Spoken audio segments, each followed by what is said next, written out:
What's up, everybody? Welcome to Wings on Katella episode 25. 25. And I'm good at math. I'm a sports Yeah. writer. I'm good at math. Troy Episode Gloss, Chris Troy Pronger. Glass. There you go. I love Is it. that Mark Episode Teixeira? to share it too. Oh To yeah, share it that's too. right. It's the Mike Trout episode. Can you guys figure that one out? It's an Andre Kasha Chile. episode. Figure out the Mike Trout episode. We'll come back to that. Welcome to Wings on Katella, episode 25, presented to you by the Sporting Tribune. You can find all of our work at www.thesportingtribune.com. If you are unfamiliar with us at this point, we are the podcast where we talk about the sports we cover in Orange County, which is not isolated to the Anaheim Ducks and Los Angeles Angels, but mostly revolves around it. Regular cast and panel this morning.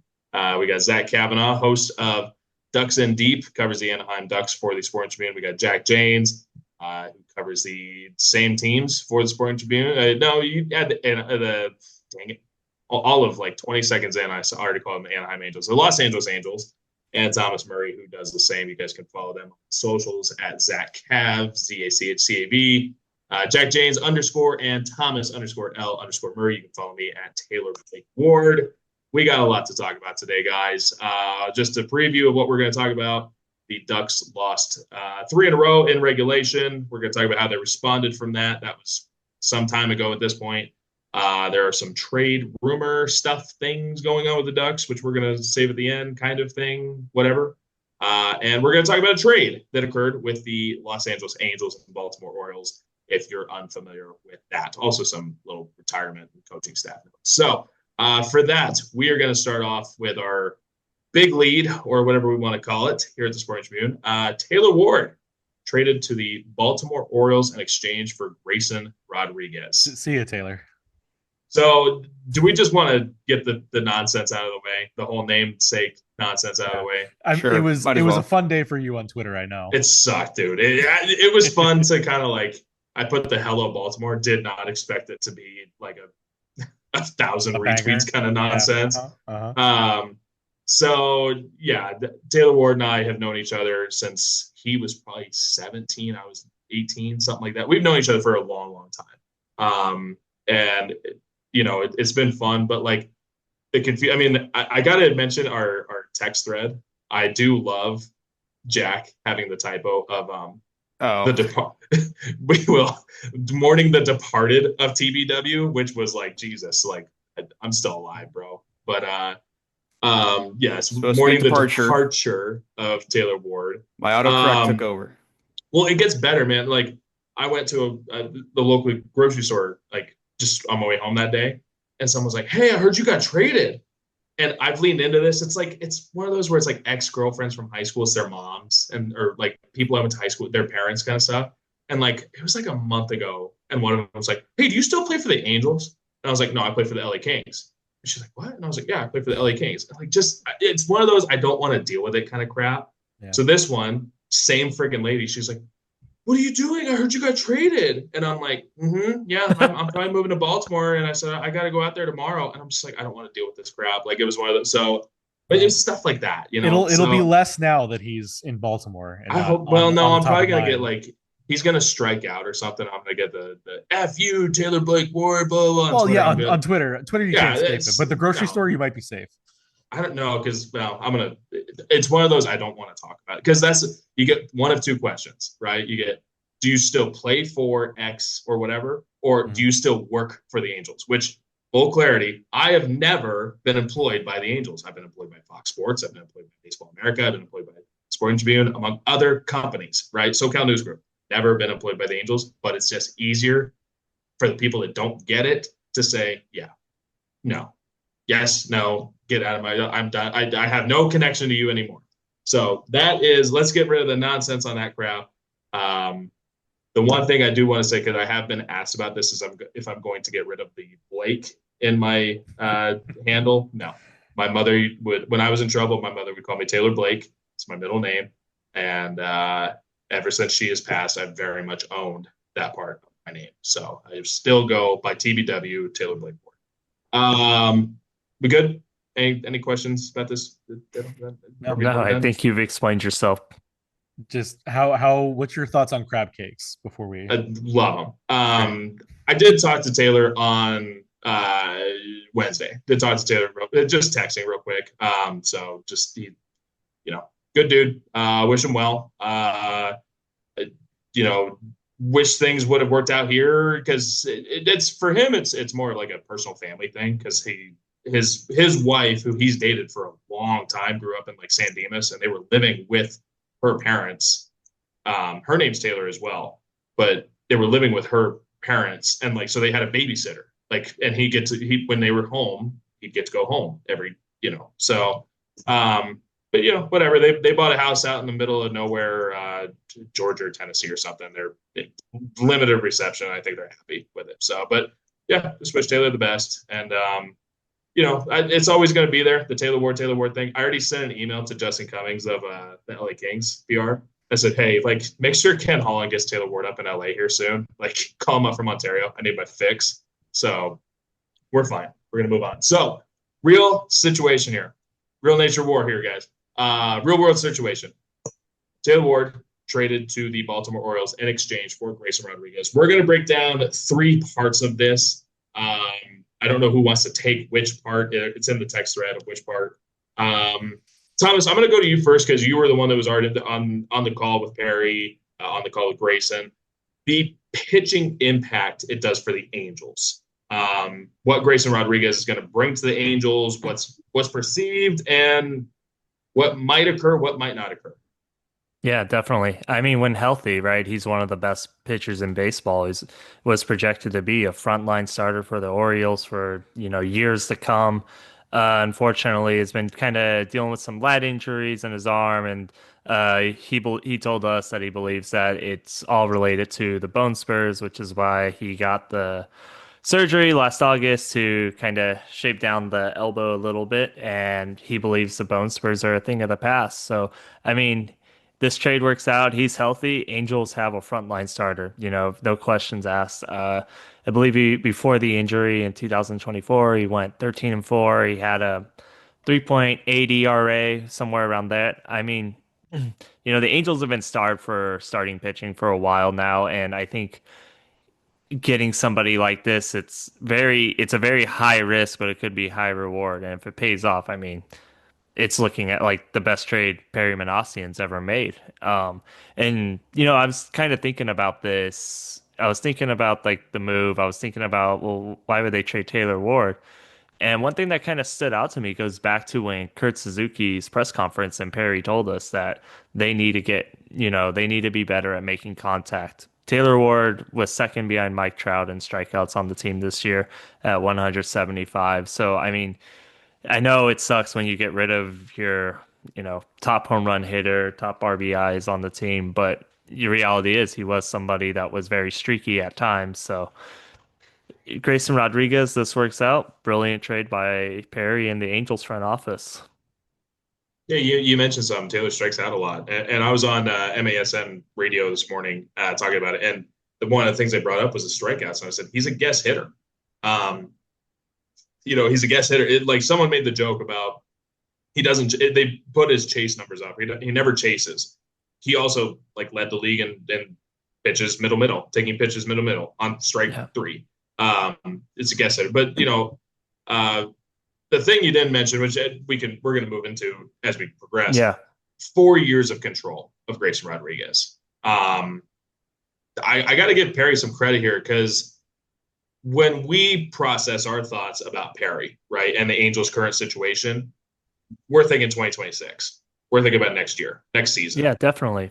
Perry made a move for the next half decade, which for a guy that doesn't have the job security that you'd expect him to, it's a ballsy move. So good on him is the way I would look at it, at least to that degree.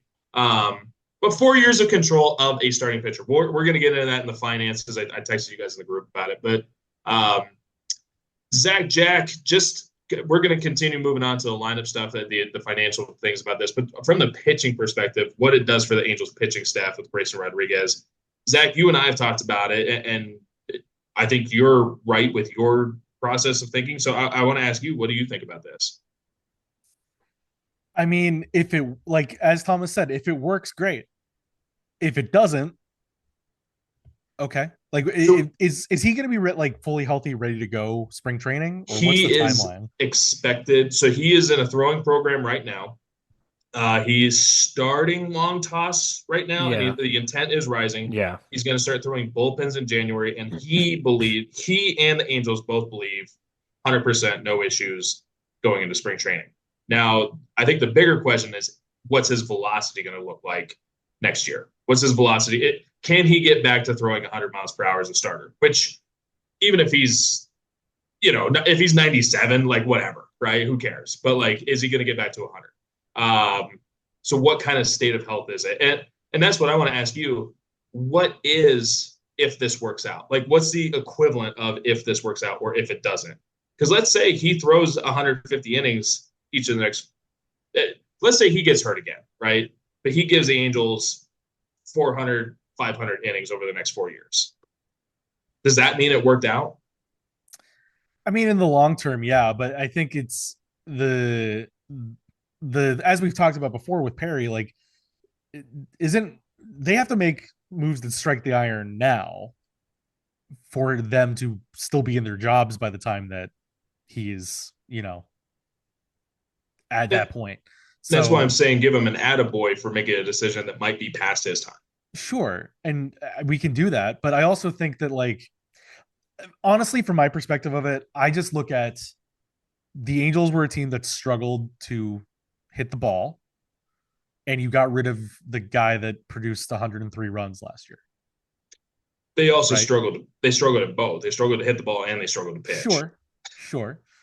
I don't know. It's my problem right now, honestly, is that I can't buy into anything with this team. Every move they make is made with some level of skepticism on my end of, okay, No, you it's traded for a proper. guy that's coming off an injury. Does he get fully healthy? You traded away a guy that, yes, for all the strikeouts, led the team in home runs, produced over 100 runs. Like, where are you going to fill that in? And I think my thing is ultimately more when we get to the financial part of it of, what are you, the flexibility that you've created with this, what do you actually do with it? So I'll hold off on that for now, but Yeah. it's, I just No, can't I just can't trust that things are going to work out until they work out. And that is my own skepticism, and we'll deal with that from now until, May. you need But yeah. you need both perspectives.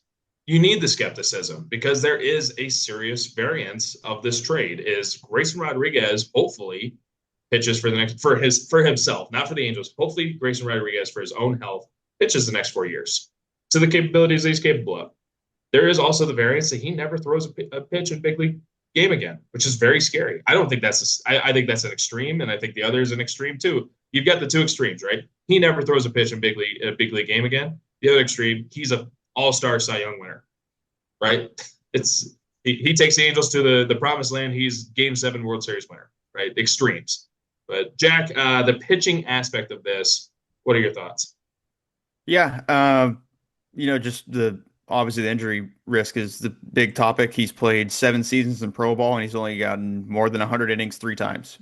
He's missed a ton of time with various lat issues and now this elbow issue. But uh, you know, I like the idea of the trade because, like we talked about, you're moving a guy with 1 year left on his contract with no guarantee that you're going to re-sign him for a guy who was 2 years ago the top pitching prospect in baseball, and you have him under control for 4 years, and he's still 26 years old, which he's right entering his prime age.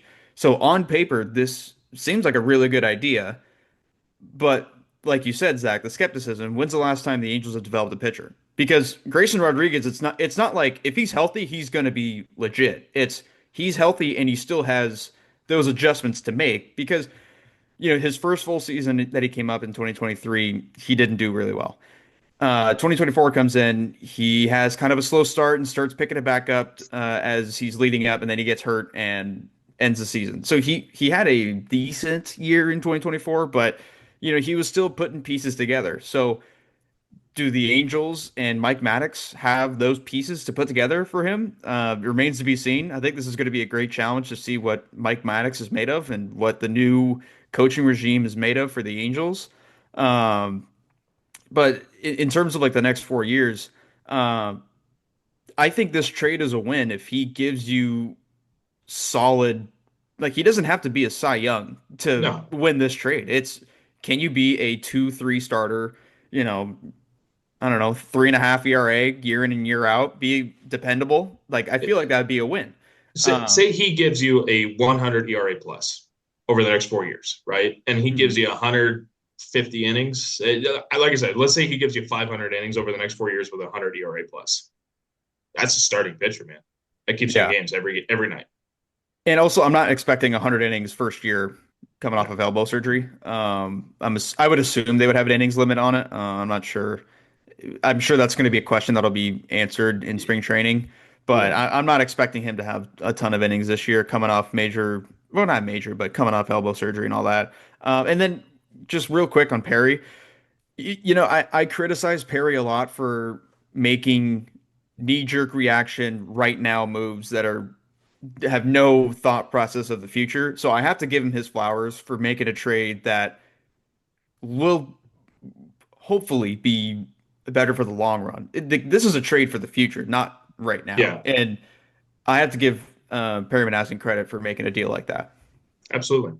Yeah, I will give him credit for that for sure. But like I said, what is it? What good does it do for Perry Yeah, if it that's does why it immediately? that's why I think Jack and I are saying like it's ballsy. Yeah. It's very ballsy because he might not have the job security. So you got to give him like you say, you got to give him the flowers for making a decision that he may not see any fruition. I Maybe just not. think I just think for him and maybe even for the team, it feels like this is a mystery box sort of move. Like in one hand, you have 100 run producer, home run hitter. The other hand could be anything. Could be a It could boat. be a boat. It You could don't be a know. boat. You Could have be a no boat. Then idea. let's take the boat. um, I'm so sorry. I That love literally the was Family sitting Guy in reference. that Yeah. reference has been sitting in my notes since like episode 18. I've been waiting to use that forever. Thank We've you, used Zach. it before on this. Oh, I have? I didn't Yeah. even know Well, I used I it. don't. Oh I my don't. god. I don't remember who used it, but someone Oh, used it that's on this awesome. podcast. It Thank you, was Zachary. probably That's one of those two. yeah, and like it's just could Grayson Rodriguez become all these things? Could he be the future of the Angels rotation? He could be all those things. He could absolutely not, and you traded away. Like I just wonder if there wasn't something that could have been more immediately impactful, and not even immediately, but like a more known quantity to make an impact with this team than hey, maybe we get 100 innings out of this guy this year, and maybe he becomes somebody, or maybe he's just another failed Angels pitching experiment. I agree with that thought process, but the problem is most likely you're going to have to deal from one of your young guys or prospects to make a trade like that. And to be honest, like the majority of the players are going to be difference makers are already up on the major leagues. So it's they're just in a tough bind where they don't have the prospect the pool to capital. make a trade. Yeah, Yeah. Sure, Could be a boat. could be a boat. could be. You never know. Something that we didn't mention during all this is we asked Perry, I asked Perry directly, was there a kinetic item that they identified that they could maybe the injuries go away, right? Maybe they alter his mechanics, maybe they altered something that he's doing kinetically. They did not have a comment directly on that. Didn't want to get into that at this time. Thomas, you were also on that call. Grayson mentioned his specifics with Mike Maddox. It was the first pitching coach he was aware of because he grew up in Texas, so he watched the Rangers, he watched the Astros, and Mike Maddox, obviously Rangers, long time. Grayson's a kid, etc. So it was the first pitching coach he ever knew of, not knew, but knew of. And he had already talked to Maddox at this point. He said he talked to him that morning, on Wednesday morning. Yeah. He just talked to him that morning, right? Yeah. I think probably right when he landed or something. Yeah, something along those lines. So he had just talked to Mike. Believes that actually Mike, it was unique to hear kind of what Grayson was saying because it's very opposite of the Baltimore idea. Is he's curious to see what Mike was saying about pitching 20 years ago, as opposed to what the vibe I got a little bit is he's got the analytical look, right? He knows what's going on with the analytics. He wants to know what's going to work from the past. I thought that was a very interesting comment. Not sure how that's going to work. I think Mike Maddox has already gotten into the analytics. I think he was ahead of the curve on the analytics. So was just very interesting to see the way that Grayson saw Mike. But something we mentioned in the last episode, you have to have your players believe in your coaches. And Grayson obviously very much believes in what Mike Maddox is going to work with him on. Wouldn't dive into specifics, right? They'd already talked about small kinetic things. Definitely. Apparently him and Mike had talked about kinetic things. I don't know if Perry just didn't want to give specifics, which is fine. Yeah, definitely. But yeah, well, it's not fine. I would have loved an answer on it. Really would have loved an answer. Of course. But no, I mean, yeah, Grayson and Mike, it seems like Grayson's really believing in Mike Maddox and, what he can do for him moving forward, things like that. Another thing too that I kind of took from that call was just Grayson seemed very, very, very confident that he's going to be healthy this year. And like the multiple times I went and listened back, like he seemed pretty confident, which, when I saw the trade, I was like, oh, ish, I don't know, how this will pan out. But the more I listen to Grayson, I'm like, okay, I know guys are always like, oh yeah, I'm gonna be fine, I'm gonna be back. But like, I don't know, there was just a certain sense of confidence out of him that was like, okay, you might be okay. There's the personal aspect of this, and you mentioned it, Thomas, is the personal aspect of how Grayson kind of looks at it. Taylorblakeward at the trade deadline told me straight, it's like, I don't want to be traded. I don't want to be traded. He talked to Sam Blum. Of course. I think on Wednesday, he talked to Sam Blum and said, this is probably good. This is probably the right thing for me. With Grayson, publicly for the last month, Mike Elias, the general manager of the Orioles, has not really been saying many positive things about Grayson. They were not anticipating him being a part of the plan. There's a wild card was a comment. Yeah, he called him like a wild card.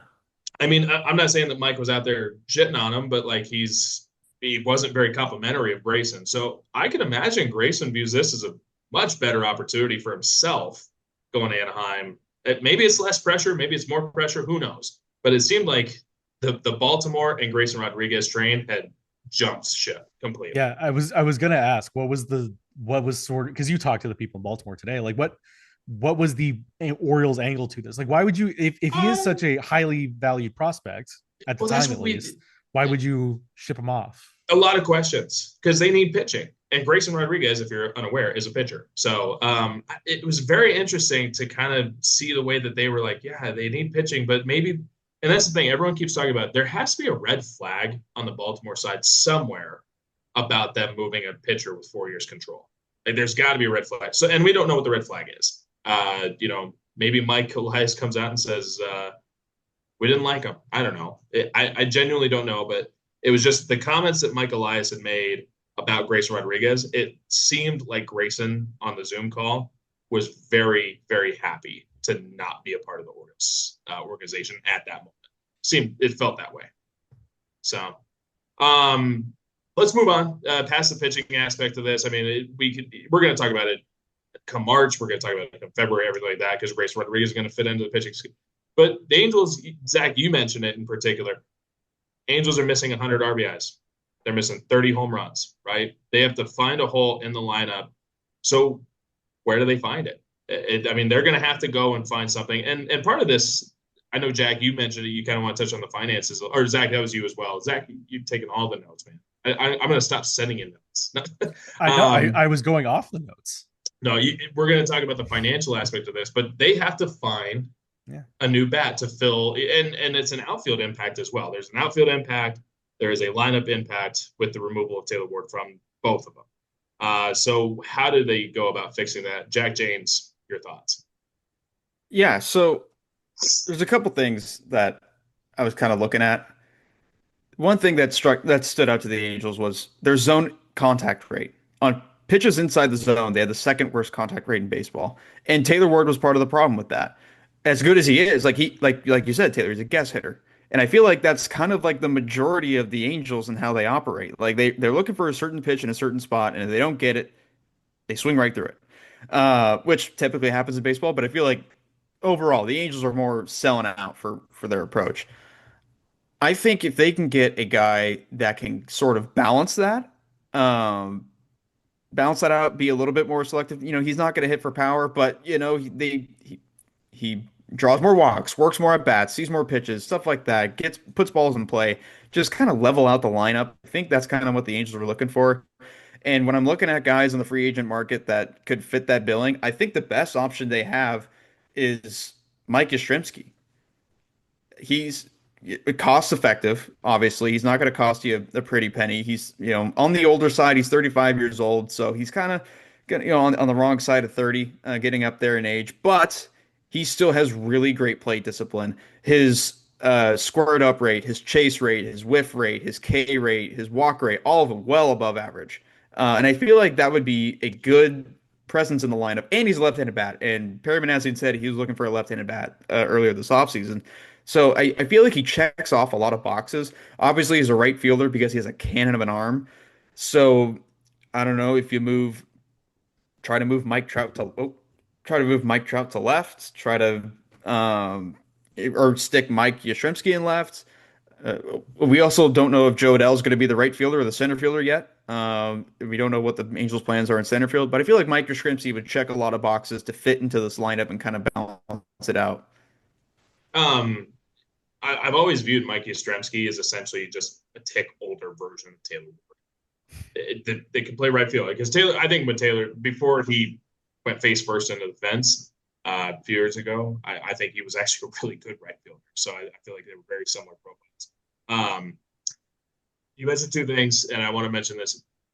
Perry was asked about the outfield. He mentioned that they could try and rotate Jorge Soler a little bit, which we all know how that goes, right?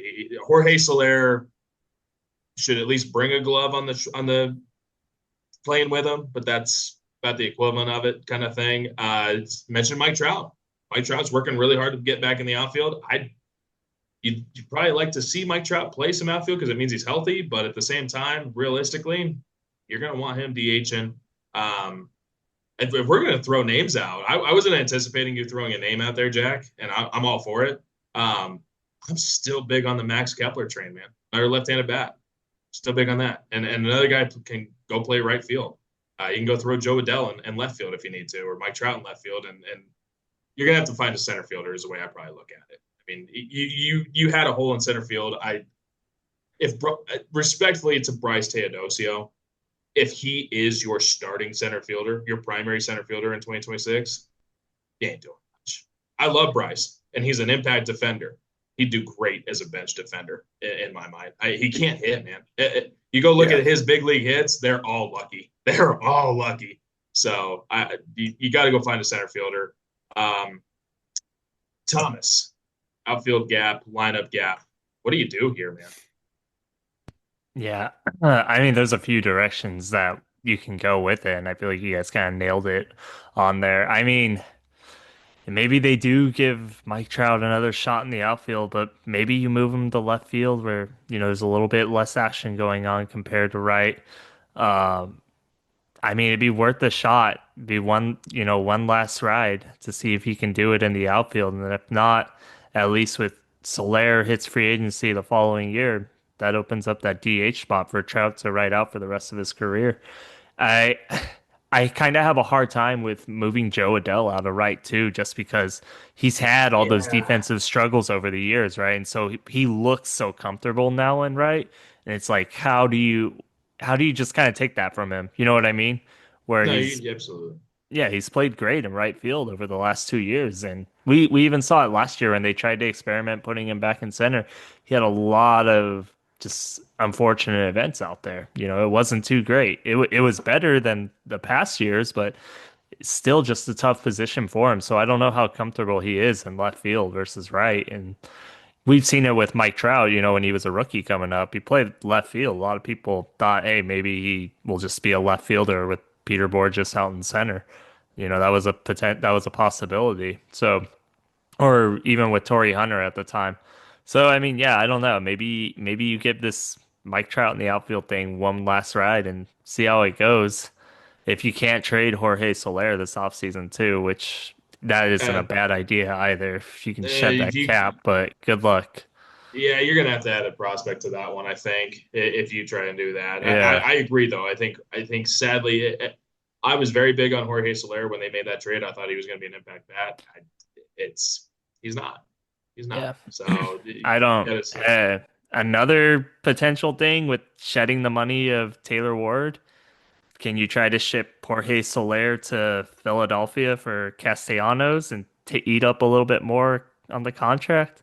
It's an option. It's an option, but Nick Power Castellanos can't play bat. the out. He can't play the outfield either. He's not too great either.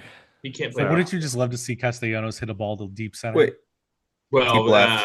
there's Deep a left. there's a flat, a deep left. Three, yeah. Everyone can. By the my favorite thing ever is people on Twitter like, why is everyone saying Nick Castellanos a bad outfielder? He has 0 errors this year.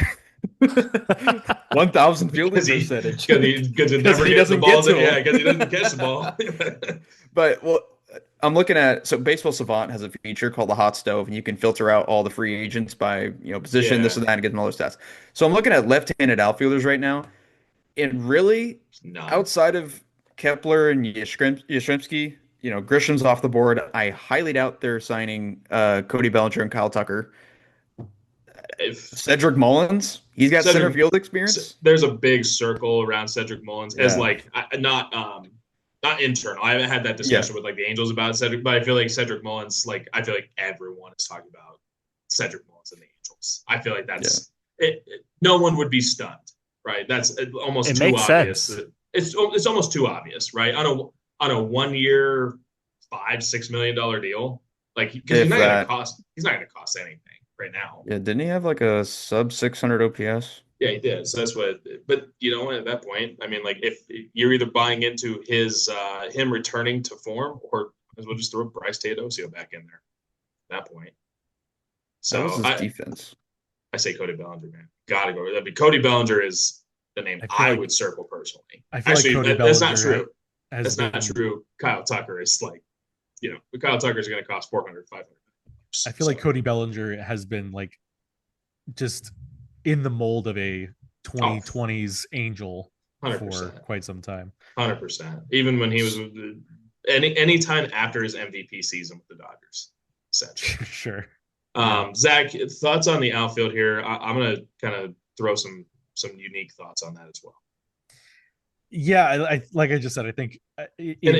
Sorry, real quick. It doesn't have to be the outfield, just the line, because you've mentioned the lineup. You have to find 100 RBI. You got to find 30 home runs. You got to find it somewhere. And look, I've thought about independent of this conversation, I have thought about Cody Bellinger kind of being in there. What impact that is at this point in his career, again, that's my problem with my thought process on any of these is sort of what is the plan, right? Again, what is the plan for all of this? Because we wanted to talk on the financial part of it, and Perry said something to the effect that this move gives them a little more flexibility. Yeah, it was. I'm trying to think of the exact version of the quote, but basically, it frees up some money that we can move to different areas. Right, but the point is, you have to actually take that money and turn it into something. You can't just say this, and then if you go and throw that money even if you throw that money at Cody Bellinger, is that really the proper allocation of that money? For me, compared to what else is out there? Abso-freaking-lutely, if you ask me. Okay, well, but that's what I'm saying. Take that. You have to take that money. You got to put it somewhere that's actually in line with what you've in line with what you're trying to fix here. Because the Angels have thrown bad money after bad money for over a decade, right? Mm-hmm. You got to fill the spots where they're most needed. And whether that's fixing the outfield, whether that's, again, boosting the pitching rotation, whether it's just buying more ice for Grayson Rodriguez, whatever it needs to be to make this thing work, you have to spend the money in that direction. You want 30 homer power. I doubt they do this, but they could throw money at Eugenio Suarez, and that solves the third base issue. Yeah. It does. Eugenio Suarez, who's the Jorge Polanco. I mean, Jorge's a little bit on a downward trajectory, but still, it's a 2-win player. Right? My bad thought that I keep having, as you guys keep talking, and I sit here and sort of stew, is what we're here for. Why, this team so desperately is begging to be blown up. What are we doing? Literally. Yes, from several. Ask some of the fan base that. Yes. Yeah, Jack. yeah, sure. Blow up the stadium. Blow up the whole thing. Damn, guys. Well, I say that because that was literally Dang. comments. Like I know I just watched Eddington, but damn. No, BTH podcast. If you go into the Angels comment section, you see a lot of those comments. That's why I made the joke. That's fine. Yeah, Well, what would you blow up though? I mean, are you talking about trading Zach Neto and trading? Are you talking? I mean, what are you talking about trading here? I feel like you keep Zach Neto, but like, what else is going to bring value? Nothing. Zach Neto might be the, but what I mean is strip it all down. Let Zach Neto be the best player on a last place team. Here it is. Just okay make him the best player on a Colorado Rockies type team. How about that? Oh god. Go through the building it for years. Sure, don't be the Colorado Rockies. Don't even be the Pittsburgh Pirates. Be the Houston Astros, right? Like there is a way to do it right. I just feel this whole trying to build out of what the Angels have right now is still just so tough if you can't like trust that the people in charge are making the right decisions.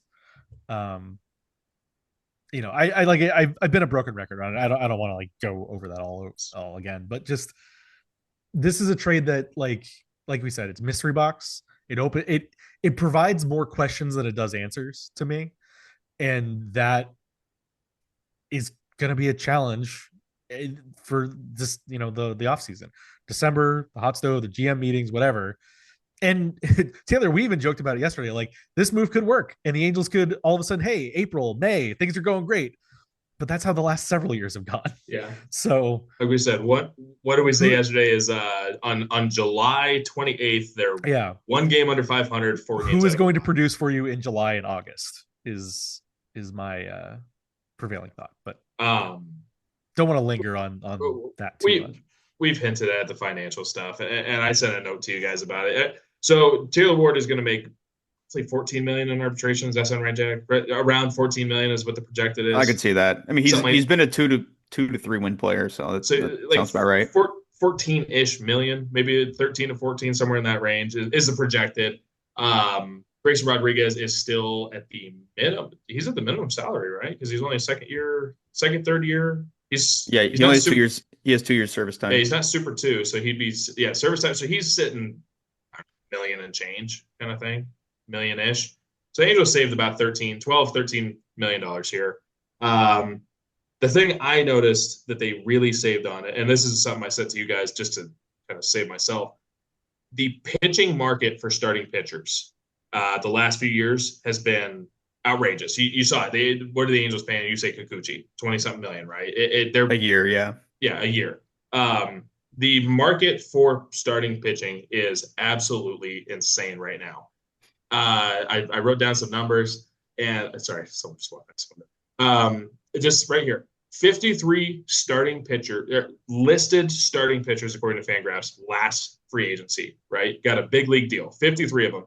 The total average AAV for those guys, $9.98 million. That's AAV. If you split that, the top 50%, that's the average among 53 guys. But then you go into the top 50%, average 17.8 AAV. Top 20 arms, 20.24. Top 10 arms, which if you're the Angels and you need arms, you need one of those top 10, top 20 arms. Average cost, 24.7 AAV. The average outfielder, when you include Juan Soto's, the top 10 average outfielder, and you include Juan Soto's massive contract, 16.5 AAV. It is cheaper to get an outfielder than it ever is to get a starting pitcher right now. Starting pitcher, even a middle nothing guy between the top of the market to the guy that's making $200,000 a year on a double-A contract, $10 million. It's going to cost you that yearly anyways. So if you're looking to go get Chris Bassett, Merrill Kelly, someone that's not attached, Tyler Mahle, you're going to be paying $18-20 million and no idea what you're going to get because starting pitching is almost as volatile as relief pitching at this point. So the fact that's where I'm coming back to this with the Grayson Rodriguez thing for 4 years. This saved you insane amounts of money. Now, Zach, you're right. You've got to figure out where that money is going. Where are you going to put that money, right? Where's that money going towards? How is it going to impact the future here? But dramatic importance, it's going to cost you so stinking much to go get a starting pitcher. So the fact that you traded Taylor Ward for a starting pitcher for 4 years, I think is a huge gain. Looking at the finances of this, guys, and I know I just spit out a whole lot of numbers, but look at the finances of this. Zach, you mentioned it, but where do they go from here with the new finances, and how does the impact of the starting pitching market impact what you do with those finances? And Thomas, we haven't heard from you in a bit. So, Thomas. Hold on real quick before Thomas. Yeah. Taylor, you mentioned his contract. Grayson Rodriguez will make $820,000 this year. Yeah. Well, and then, yeah. That's according to Spotrac. So no, that's fair. That's a little. He's going to make a tick more, but yes, yeah. Sorry, Thomas. Thoughts on that on finances? Yeah, definitely. I mean, that was the thing, right? That's what I mentioned right away. I'm like, hey, you're going to save a lot of money moving on from Taylor Ward, and then you go out and get somebody like Grayson Rodriguez. And like we said, if this deal pans out, I mean, this is arguably the best trade Perry Manassian's ever made, just because of looking forward to having, a front line. Even like we said, if he's a 3-2 starting pitcher, having someone that can play at that role and make it for, on this basically baby money before he gets his big boy check in 4 years, like, it's a steal. It's total steal. And it gives you so much flexibility where when I know we're saying 2026, this team needs to be contenders. Personally, as of right now, as the roster stands, they will not be contenders by any means. And, that's why I was also kind of okay with the Taylor Ward trade, because reality was they probably weren't going to be contenders, right? And they're going to probably trade him at the deadline, and they're probably not going to get anything all that special for him like they could have gotten now, or even should have traded him last deadline. So when you have when you start to kind of put your team together and you're building it, and as they should be winners in the coming years, they'll be in a position where they're able to, they should be spending money where it's like, okay, it makes sense now for us to spend, 30 plus million on a pitcher, on a frontline starter or something like that, somebody that'll make an impact, because this team will hopefully be better by then. So, I mean, yeah, no, it all makes sense. Am I on? You're on. All right, that was weird. Can't hear myself anymore. That's not good. Wait, there I am. You guys can hear me the whole time? Yeah, the whole time. You're great, but man, so as I'm saying, this mute thing doesn't even work. Unfortunately, we can't hear you. Yeah, you heard me. All the farts and the cussing and yeah. All right, fair enough. I can smell the farts through. Shut up! I didn't fart. Shut up! You just said you did. What? Hey, buddy. Zach, Jack, thoughts on the finances moving forward here? Zach, I know you've kind of said so. So, Zach, anything else on top of the finances here? If they're gonna save money here, maybe they should lower prices in the stadium too. Just a thought. Affordability, right? Buzzword. I think. Hey, tickets are cheap. I was gonna say, dude. Yeah, Angels tickets are dirt cheap. Tickets are cheap. I think cheap. How much is everything else inside the building? No, actually, okay. It's so the like one thing, $9 for a dog or something. Artie Moreno and John Carpino. I don't remember where this comment came from. It might be 10 years old, but I still think they have the cheapest beer in Major League Baseball. I don't. $20 for a beer is the cheapest beer in baseball. You've been a Dodger in the last 10 years? 2 years ago. It's $25. No, you can get a. My friends went. They got a can of Coors for like $4 or $3. Oh, the small ones. No, yeah, but I mean it's a beer. No, like a tall can is like $18 at Angel Stadium. But if you go in, but that's something I can't remember if it was something that Carpino said or if it was something that Artie said, and it was a while ago. But they wanted to have the most affordable beer in big league baseball, and I think they still do. They're the third cheapest. Third cheapest? Yeah, I think the Rockies are first, because I remember when I lived out there was an article. Wonder why that is. Well, they have the giant bar in center field. Yeah.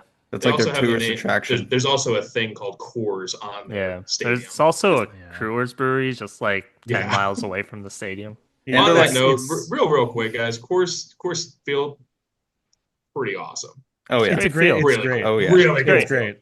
Yeah. It's great. I've been one time. It's got my favorite hot dog, so. The other team that's below the Angels is Toronto, but I feel like that's an exchange rate thing. Yeah, it's something different there. Jack, thoughts on the finances on this? Look, Zach, you're trying to replace Taylor Ward. We can't do that.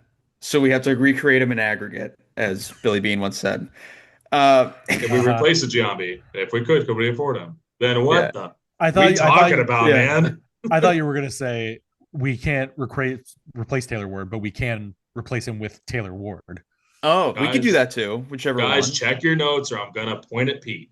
Yeah. I'm gonna point at So Jonah Hill. Congrats. Speaking of the Colorado Rockies and Coors Field, congrats, Paul D. Podesta. So I think we talked about that. Nice Colorado on that, by the way. Shut up. I'm Wow. California. That's But- what the natives say. Oh, fair enough. But It's a yeah, compliment. I don't anticipate the Angels making big, splashy spending habits this offseason in terms of replacing Taylor Ward or getting a frontline person or anything like that. I think where they have to be smart is around the edges, getting depth, or not depth guys, but getting just everyday starters that can do a job, play every day, and raise the floor of the team. I think if they can get those types of guys, like we've already talked about with the outfield situation, like a Max Kepler or a Mike Yastrzemski or something like that, I think if they're smart with their money in that sense, they could raise the floor of this team and be more competitive. Are they going to be contenders? No, but the only way they're going to be contenders is if they just drop a Steve Cohen amount of money and buy Kyle Tucker, buy who's a top free agent for pitching, like I don't know, Framber Valdez, buy Yeah. whoever. I just don't anticipate that happening. So, let's raise the floor. So, question here, and I'm bringing it up for a reason. Let's say you signed a 29-year-old version of Tommy Pham. What are your thoughts? Let me look And up. I have reason behind this. 29-year-old Tommy Pham. Trying to think of who's and let's say you get him for 75 to 80 million. The money is going to be the thing that you look at as opposed to so a 6.3 WAR player. That's That's his 29 season. what are his next 5? His next 4 to 5. Whoa, baseball reference. Calm down. That looks about right. Like a three WAR player. Okay. The comp I get for Kazuma Akamoto is Tommy Pham. Kazuma Akamoto, based on my belief, my crowdsourcing, is going to get somewhere between $16 to $18 million a year. And basically the broadest way to stroke it is $75 to $80 million guaranteed, right? Or, full contract, 75 to 80 million, whether that's by 4 years or 5 years, right? They're just paying, the 80 million would make it a 5th year, essentially. The 75 million makes it 4. I think his market's going to be very interesting. He is a fringy defender at third. He has played the outfield before. He's played left field. It's been a long, long time since he's played it regularly. He's, I think, let's see, since 2018. My math's not quick, but it's less than 70 games in the outfield. If you could trust that Kazuma Akamoto, who the Angels have, we mentioned it. It was noted on social media, Beyond the Halo. Thank you for listening and watching. We appreciate it.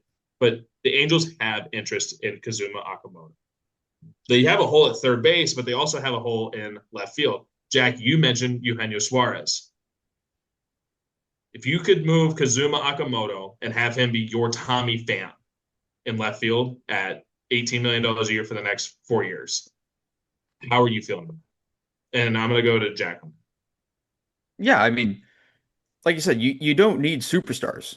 You need quality, good players. And if he can provide that for you at, would you say $18 million a year? Yeah, I'm worried that his market is going to get inflated at points. And someone's going to, I think his market's going to move projectively up because everyone knows that he is better right now than Murakami is.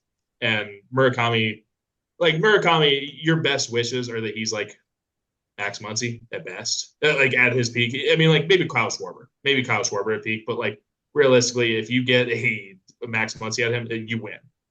More realistically, he's probably like Nolan Gorman, which is fine. It's a good ball player, but like everyone realizes that Akamoto is a better baseball player than Murakami and might project. Murakami has insane off the charts upside, right? He has insane ceiling. He could go hit 60 home runs. Right, it's possible, but Akamoto is a place and plug, dude. You can go place him in tomorrow. He'll go play for you for the next 4 years. He'll provide at least moderate value. He might hit around league average. He might hit above. He might hit a hair underneath. But he's going to be pretty much an average place and plug player for the next half decade. Yeah, I mean, like I've been saying, like that's what the Angels have been missing. They've had in their 11-year, or is it 11 years now? Yeah, 11-year playoff drought. They've had the stars and they've had the scrubs. It's time to, find middle ground, find good, solid, everyday baseball players that are going to contribute. They're not going to cost you a ton. They're not going to make all-star games and be flashy, but they're going to show up every day and they're going to play baseball at a decent clip. Once you get that built, then you can start supplementing with the superstars where you're missing areas, in which Zach Neto has the potential to be a superstar. He's already a damn good player, but he has the potential to be a superstar if he pans out that way. And they have some younger guys that could be pretty damn good baseball players as well, like Christian Moore. I'm still not fully out on Logan O'Hoppe like some fans on Twitter are. I still think he has the potential to be a good everyday catcher. I think Nolan Schanuel's proved at this point he can be a solid everyday first baseman. Plays a plug. Yeah, that's what I'm saying. Just an everyday first baseman. Yeah. I think you can take the I wouldn't say risk, but I'd say you do it. I'm trying to pull back. Zach Thomas, any thoughts on that? Because I'm going to go back to that. I'm pulling up a number here. It's going to take me half a second. Yeah, I mean, I don't hate it. I mean, Angels have lacked consistency at third base, and it's solid all-around player, and that's what they need. So it's not a bad signing at all. Like, sure, maybe overpay just a little bit, but whatever. I mean, with the issues that they've had there, I still think you get more out of a player like that at third base than you've gotten out of Yohan Moncada last year, that you've gotten out of Anthony Rendon the last 6 years. Like, why not go ahead and do it? And the only thing that I would say is, like, he's not a good locker room guy, which I don't know anything about him, don't know anything. So as far as I know, he's a good locker room guy. So why not just go ahead and do it? You already have a bunch of other pretty good players too, especially as Jack mentioned, Zach Neto has potential to be a superstar. Nolan Schanuel is a very good baseball player. Logan O'Hoppe, I'm not outruling him by any means. I think honestly, my opinion on O'Hoppe was just, I think the struggles at defense kind of carried over into his offense, and it was just a tough year for him all around. So yeah, you still have Joe Adell can hit bombs for you too. So vice versa. I gotta go for half a second. I'm gonna mute and go off for half a second, right? Yeah. Zach, if you want to give your thoughts at all. Well, two things. I really only have two thoughts. One is that yes, the Angels' third base position has been a black hole for quite some time. Since Gloss left, really. Since that was because I lived through the Dallas McPherson experience. I lived through the Brandon Wood of it all. I mean, Sean Fagans wasn't bad. Yeah, but he's not a traditional third baseman. He wasn't a third baseman though. He's a baseball player. He did good. For sure. He did good, but he was not a third baseman. Awesome utility guy.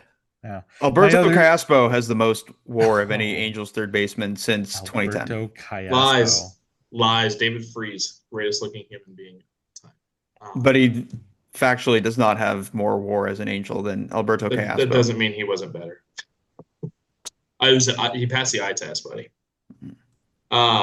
Sure. My audio got insanely loud out of nowhere. Sorry about that. The one thing I was looking at is we're gonna do something stupid. We're gonna compare a team to another team. But Jack, you mentioned that this team doesn't need the All-Stars, right? Doesn't need the All-Stars. Well, it does, but right. But that 0-2 preferably Angels you'd have 9 All-Stars. Preferably, but the 0-2 Angels team.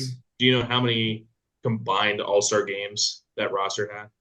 Combined All-Star games on the whole roster? On the whole roster. In 2002 or eventually? The 0-2 team.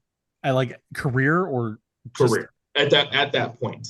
At that point. Okay. At that point, yeah. Yeah. I'll just give you this. Troy Percival had 4 at the time. So let's take Percy had 4. Take Percy out of the equation. I would think Anderson would have had 1 at the time. Or was 2003 his first one? Salmon? No, Salmon never. Most WAR of any player to never make an All-Star team in baseball history. Man, 299 home runs, missed it by one home run, missed it by All-Star game. none of the pitchers at the time. Yeah, None of because the catchers. K-Rod had a few after. Yeah, K-Rod. But Didn't at the Washburn time, end up so going just at some point? Kevin, I don't think Kevin Apier Washburn. had any. Nope, I none don't of them think did. Apier. So is it just It's Percy with Just 4. Percival? Garrett made the All-Star game that year, and Troy Glass had 2. yeah? It's filled with a team full of mid-level, middle ground ball players. No You can do love it. for Brendan Donnelly. No love for Brendan Donnelly. Scott Shields, I didn't look into Scott Shields. Scott Shields might have had one by then. He wouldn't I have think had one. I don't think He it was didn't up have one then, then. but He, did. he would have actually probably never had one. Wait, I don't think he was even Scott up went to the then. All-Star game at some point. But either way, Yeah. I mean, look at the Cleveland Guardians this last year. They didn't have They didn't have a qualified player with an OPS plus above 100. No, Jose Ramirez. That's right. They had the MVP. You don't need a team full of all-stars to necessarily win in baseball. Like, that's a proven thing, but you need guys that can play the game a bit. So can actually put the bat on the ball, catch the ball. Just got a note from our lovely producer saying that our target of the episode is coming. So we're gonna have to move on here. Let's just get rid of the Angel stuff real quick out of the gate here. Kyle Hendricks retiring. Just the best of best dudes. Realistic. I know he was pretty good with his 1 year with the Angels. I mean, for being paid $2 million, he was wasn't actually bad. Wasn't it like if you take out his worst start, he had like a 4.3 ERA? Yeah, he was fine. He was at, what was he, like a 90 ERA plus or something like that, 86, something like that. I mean, for $2 million, he was fine. He did exactly what he was here to do, is get some innings. That's it. But outside of that, just great career. Maybe the best person I've met inside the game. Kyle Hendricks, genuinely one of the absolute best people I've ever met. Wish him nothing but the best. And Jack, I know you got to interact with him. Thomas, you got to interact with him. Zach, I wish you would have been able to interact with Kyle. I'm well aware of him. I wish you would. South County native, Capo Valley legend. Yeah. It's just outstanding human being off the charts. Great takes about the Angels uniforms. More Navy. So Kyle Hendricks, just incredible wishes to you beyond the game of baseball. Incredible. So quick notes, the Angels did add to their coaching staff, and Perry did confirm this during his Zoom conference. Obviously, Mike Maddox is on the coaching staff here, as well as Andy Shotzley is going to be the new infield coach. He has worked directly with Christian Moore and Zach Neto and Nolan Shotwell and Denzer Guzman, among others, as the AA Rock City manager for the past 3 years, I think it was, last 3 years. So Shotzley up at the big league club now. He's going to be working directly with those guys again. And Keith Johnson, very, very happy for Keith Johnson. Long overdue to be with the Angels big league coaching staff. He's been with the Angels organization for 15 of the last 18 years. He's been with the Angels organization. The other 3 years he was with Miami as a first base coach. He is going to be, what is his role? He's a third base coach. Part of that, and it was mentioned to me by a very good friend who's very familiar with Craig and with KJ, Keith Johnson. He says KJ is probably going to get the Angels at least 5 to 10 runs extra this season based on his sends. Outstanding, but we all know that with when you are a third base coach, it's the ones that get outs are the ones you're criticized over, not the ones you get. So hopefully KJ brings that, and really happy for Keith Johnson on that. Wish he would have gotten a little bit deeper look. Also, John Gibbons. We already mentioned John Gibbons last episode. Interesting, to say the least. So, anything extra on Angels, guys, before we move on to Duck stuff? The Angels did just release their promotional schedule for next year, if that interests you. How we looking? Anything fun? You have multiple jersey giveaways. Mandalorian and Grogu Angels jersey, new film. That's that's the Baby Yoda thing. Yeah, they're making a movie coming out next year. So, there you go. Angels hockey jersey, not on Ducks night, strangely, in April. Interesting. Angels soccer jersey, SpongeBob Angels jersey, Angels football jersey, 4 bobbleheads yet to be announced. Bomber jacket throwback crawler crew neck, camo trucker hat, if that's your thing, plaid Santa hat. You know me with my camo and my trucker hats, buddy. You know me. Woohoo. City Connect cooler, and a City Connect beach towel. I'm not gonna lie, all of those sound really cool, actually. They all sound like I didn't hear one that was like a bummer. And this year for Ducks Night, they'll have an Angels Ducks co-branded blanket. They usually do a beanie, but it's usually a garbage beanie. Usually a beanie, usually a bad hat. Yeah. So blanket, useful. Blanket's useful. So, on those cold September nights. Thank you for that, Zachary. I'm not gonna lie, that does that's kind of a cool promotional schedule. I can get behind that. It's not bad. The bobbleheads they're waiting out on just to see who's still on the roster come March. I'm very curious on who will be the window graphics come this time next year. But it's got to be Zach. Zach, you say Logan. Mike, Ben Joyce. Think Nolan gets it? Nolan's got to get it. Joe. It's gonna go to Joe. Could be Joe. And then whoever the free agent they sign. Mike Yastrzemski. Yep. No, that's not true. A $38 million third baseman they could put up there. Kirk Suzuki up there. I'm up for that. Are they putting back up Kenley Jansen? Because he was there this year. Yeah. Does that happen again? Is an option. Jack Thomas, any last Angels thoughts? Nope. I think we covered pretty much everything. Yeah. Okay. And we got a long off season. We have plenty of time to talk about the Angels. The Angels talk left. Not taking the Blake off. Talking about the Anaheim Ducks. Let's pivot here. Talk about the Anaheim Ducks. The Ducks lost their first back-to-back regulation losses, and then they also had another regulation loss after that. That's called a losing streak. It is up to 3. They responded with that with a win against Utah, a win against Boston, and then last night they did so against Ottawa. But like I said, pesky Sens, man. Zach Cavanagh, our primary Ducks man, host of Ducks in Deep. Talk to us a little bit about the Ducks' response to 3 consecutive regulation losses, and also the was it Monday night? Is that the thriller for Utah? Was it Monday night? Monday was the overtime. Oh, what a thriller! Utah that was game. A fun game, man. Yeah, I mean, it was fun at the end of it. So the thing with all 3 of these games this week is they have certainly not been the most aesthetically pleasing hockey games you've ever seen in your life.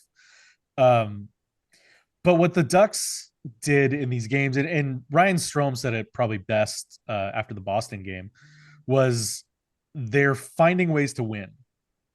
At least they did in the first 2 games. When they went through that losing streak where they came off, they had won 7 in a row. They were the highest scoring team in hockey. They were playing so fast and aggressive and all that sort of stuff. And then it just sort of not dried up necessarily, but just sort of like stagnated. The flow wasn't there anymore. The offensive run and gun had gone away. And so they had to find a new way to play, and they had to sort of push some of these games over the line. Like Terry, the Ducks didn't score until Terry, they had scored before that, but Terry ties the game with 4 seconds left against Utah, where it was again a struggle to get the puck over the line, and then the brilliant overtime sequence from Seneca to Zellweger. Can we just pause real quick on that? I was talking to Jason Hernandez, who is the public address announcer for Coachella. He also used to be the host of Locked On Ducks, Locked On Anaheim, and he hadn't seen it yet. So I'm trying to explain it to him. And I said, when you are a 18-year-old, 19-year-old, and you get the puck in the slot in overtime, what do you do with it? He's like, bury it. He's like, put a hole through the goalie. And I told him what he did. And he's like, oh, that's the smartest play he's ever. And then he saw it. So you got to give Beckett his flowers, man.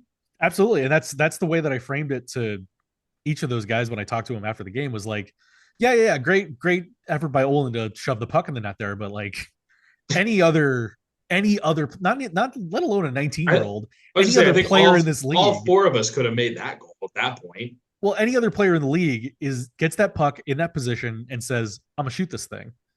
And the fact that Beckett passed it off was incredible. But for the overarching thought, just to not be too long winded, what Strome said was Quenneville has told them that finding a way to win is a skill in itself. And I think for a team that is trying to get to where they're trying to get to and thinks they are what they are, you can't just, not everything's going to be easy. It's not going to be these, you're not scoring 7 goals every single night. You have to find ways to, when you're not playing your best, still get this thing over the line and pull out a victory. And they almost did that again last night, but just, I think the tiredness of them and the rest of Ottawa caught up to them a little bit. But just such a frustrating game, but they still could have won. So like, not the prettiest hockey, but they didn't let that 3-game losing streak go into 4, 5, 6, 7 and erase everything that had come before it. They got back on the horse. They won some games, and they're still on top of the Pacific Division going into a humongous game against Vegas on Saturday. Yeah. Jack, you mentioned it. This is a very important stretch for the Anaheim Ducks. The schedule's tough. It's a tough part of the schedule, and we're talking about the lesser tough part of the schedule, the Boston and the Ottawa part of it, and the Utah's fine. I know you guys are big on Utah. I'm still not buying it yet, but very structured team, I will say. Yeah, Utah, but yeah, they're having a lot of mental problems about just like focusing and finishing these games right now. Goaltending and other things. Yeah. Jack, thoughts on how the Ducks responded here and what they got to do continuing to respond? Yeah, they hit that 3-game rut, and even now, like they're kind of playing a similar game. The whole season we've talked about, they start off slow, but they come right back and they punch you in the mouth. I feel like in the last week they had that usual slow start, but the punch back isn't as strong. They gradually get better instead of like second period hits, boom, they're back on it. So I wonder if that's, like you mentioned, Taylor, like a fatigue thing, if they're just getting tired, or is kind of like the book out on the Ducks and teams are adjusting to them, and now the Ducks are trying to find a way to adjust back, because like obviously now it's like, oh, this team's built off the rush, they're dangerous on rush chances and all that, so we really got to tighten up in the neutral zone coverage. So I wonder if, I don't know which is the case, but it's something that I've been thinking about over the last week. So what they need to do to adjust back,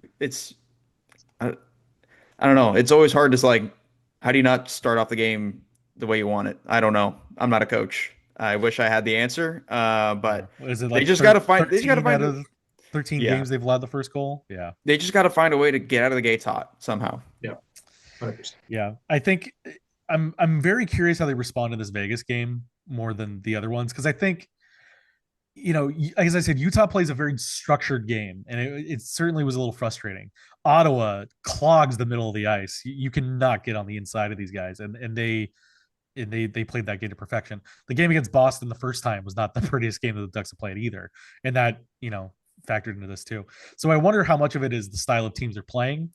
And so now you go against Vegas again, and Vegas was ready for them the first time and had to come back there. But I thought that was one of the Ducks' better games of the year, in terms of just starting off pretty well and then finding a way to get it over the line again. They gave up the lead, but they responded with the victory in the overtime there.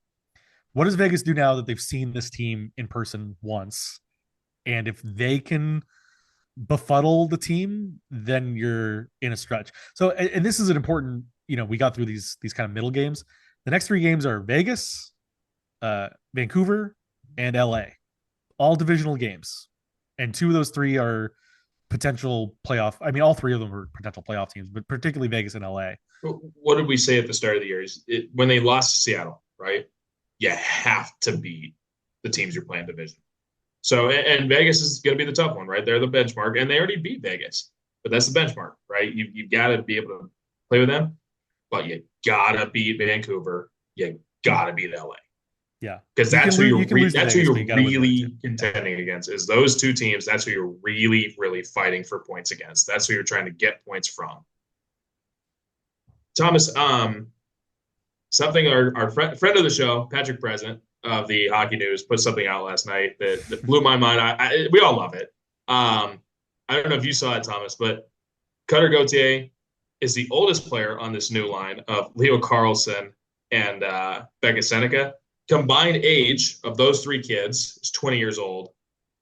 Joel Quenneville is 60 years 67. old. Combined age is 60. Yeah. Combined age is 60. You said 20. Yeah. I did. Yeah. Average age. Average age is 20. Combined age is 60. Joel Quenneville is 67 years old. It's fun, man. Oh my God. Okay. No, we're not even going to go to Thomas on that. No chance. I tried to post a very nice video. I didn't say anything. Connie Moreau. Yeah. Well, shout out to Patrick Present. Shout out Patrick Present for that note, of course. Patrick Present, we want to make sure he gets his credit because there are issues with that. He's my seatmate. He's my neighbor. Patrick, an outstanding guy, does a great job with the hockey news. But Thomas, thoughts on the Ducks' current setup and maybe particularly that age 20 line? Yeah, definitely. I mean, when you see your young bucks coming together, playing in fruition, and just kind of keeping them all together, that's a good thing to see. I think that's a sight to see for a long time, right? They can keep those three together for, the future. It's just something that we're going to be getting used to, and it's not the first and only time that we're going to see that line together. It's really what I got to take from that. But I did not see the line, and I found out about it right now. Yeah, Patty Present. That was just last night. Right? Yeah, that's one of them. I love that that's stuck for Beckett, and that is awesome. That's what he gets for not picking. He didn't pick a song, and now he gets stuck what he's stuck with. Speaking of man-childs and things among those sorts, Doghouse has been a place for some of these young Ducks lately. Mason McTavish got thrown in the doghouse for a hot minute during the earlier parts of this week. Came back with a little bit of fury. The one that also is, I don't even know if I'd call it doghouse. I just call him the odd man out by sad nature is Pavel Minyukov. I'm going to come back to Minyukov because I think we have something to chat about there. But Mason McTavish thrown in the doghouse for a hot minute there. Zach, what did you see with Mason there when he was? I mean, he was benched for 20 minutes? Yeah. So in Detroit last week, he was benched for 18 minutes. He had taken 3 penalties, and had turned the puck over in drastic fashion from the middle of the zone that ended up leading to a Red Wings goal. So he was benched for nearly 18 minutes and didn't take his first shift of the third period until there were 7 minutes left. Then the next night in Minnesota, he takes another 2 penalties, or not the next night, but the next game, another 2 penalties, including a double minor. Mason leads the team in minor penalties, and it's not even close. I think he has more than double the next closest guy. And that's been his main issue, is the penalties and the turnovers. And so when I talked, and then on Monday's game, he got demoted down to the 4th line in the third period. So I talked to him at practice on Tuesday, and he, credit to Mason for 1, answering my questions, and 2, taking accountability and just saying that, yeah, I have not been playing my best, and I know I have more to give. And he said specifically that the penalties have just been, lingering with him. When he got home, all he could think about was the penalties. And that wasn't even me leading him with a question. He brought that up himself. So then the next couple of games, he comes out, 2 assists, and then scores a goal. It's getting switched up to that new line with Kreider and Terry. I'm very interested to see if those lines actually hold into the next game. I would like them to. I think that's kind of what people wanted on paper to start the season. But an absolutely great response by him. And I think a great response too from his teammates, saying that Mason's a team first guy. For all the struggles he had, he cares more about the team winning than anything he's particularly doing. And he hadn't been putting the puck in the net a lot. Last night's goal was his first goal against a goaltender since Halloween. So what he said he needed to do was be more assertive and stop thinking so much. And I think I saw that directly in his last 2 games of getting it on the forecheck, playing hard, getting deep. And that line with Kreider, him and Kreider, there was a sequence where they both just put their backs to the defender and had their puck on their stick along the boards and just did not give it up for 20 seconds. And I think that's the kind of game you want to see from Mason, is direct, puck on your stick, fending off guys, and of course getting to the net for the goal. Thank you for that.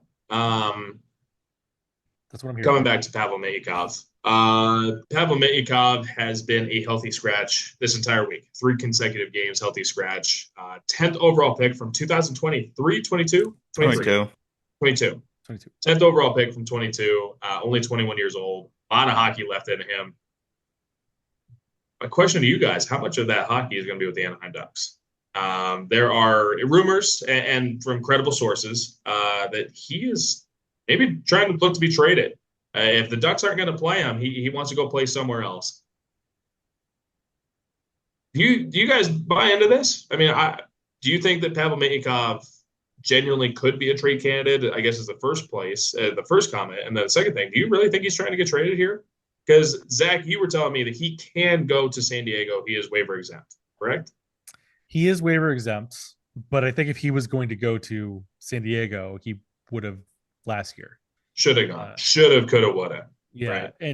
and I think it's too late for him to be going to. If he got sent to San Diego, I would question if he would actually show up or not. Because I can understand the frustration that he's feeling.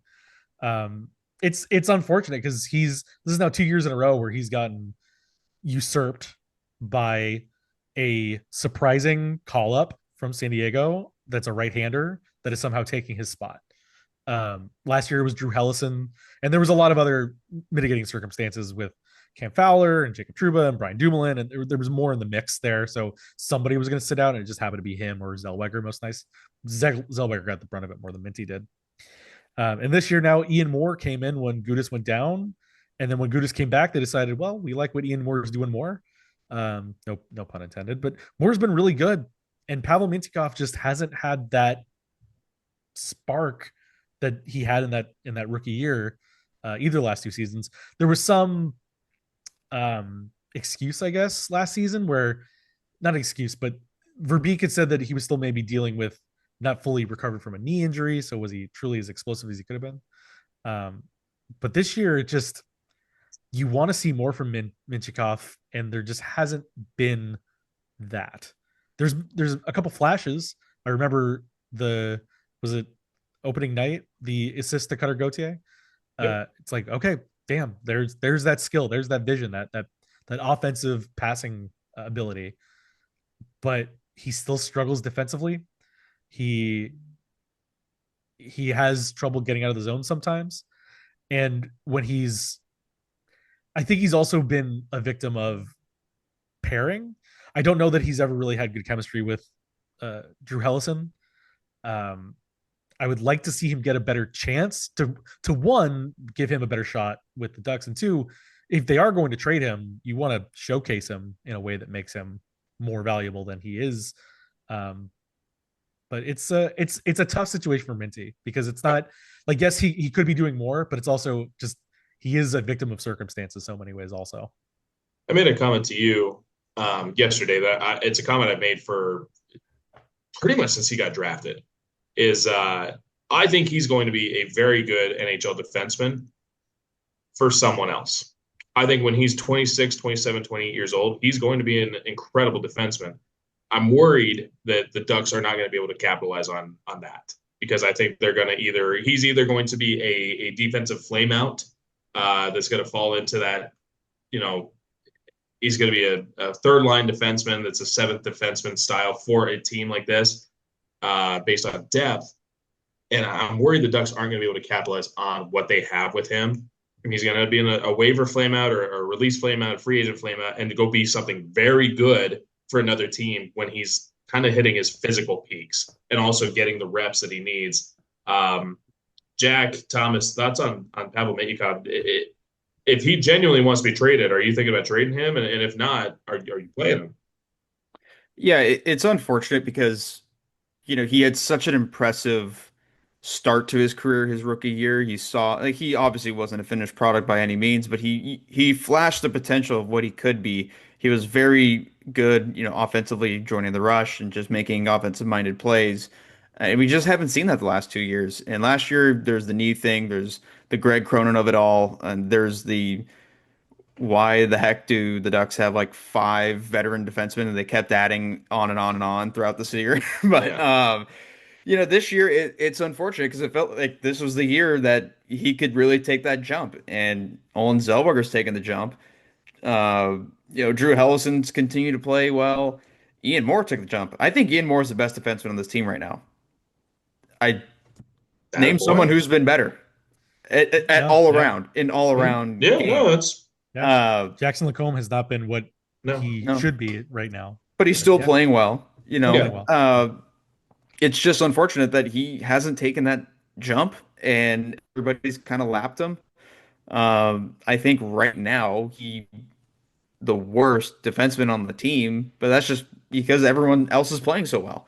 And he hasn't been great either, like you said, Zach, defensively and all that stuff. But and this isn't the first time we've kind of heard, oh, could he be traded? Because last year, Elliot Friedman had reported that both Zellweger and Mintyukov weren't really happy with the situation that they are in because they weren't playing at all.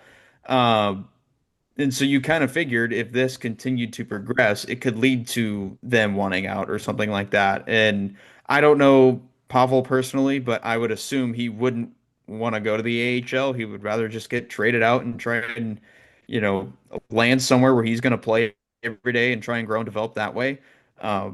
So if that's the case, then you might want to look into trying to get him a few games and start playing him and see if he can boost his value even a little bit, or just show other teams that he's not that bad. It's just we have a bunch of good defensemen. He's not the odd man out, because I think at his potential, you could still get a pretty good return for Pavel Mintyukov because he's so young, he's so talented, he's got the raw skills. He just hasn't put it together yet. So if you're partnering with a team that thinks we know how to put him together, we know how to get the most out of him, you can get a pretty good return from him. He's 21. He has a ton of skill, and he is in a contract year, and that's the other thing that's frustrating for him is this. The RFA. This is still a very much a put up or shut up thing, but that means that if you are going to trade him, the team that gets him is still going to have control of his rights for a little while here. So he is a valuable piece still that could turn into something for someone. The other thing with Mintyukov and all the defensemen is not only is Ian Moore there, but Tristan Luneau is ready to be an NHL defenseman, and he's right behind. He's a righty, but and they have Steen Solberg still on the way as well. Solberg, who's a lefty, that is probably going to be ready to go next season, I would imagine. And that's why I think it wouldn't be a terrible idea for the for the Ducks. For the Ducks to trade him. Mintyukov might be a decent left fielder, yeah. He can swing it. Yeah. That's why I don't think it's a lefty swing outfielder. There we go. Found the answer. It's across the street.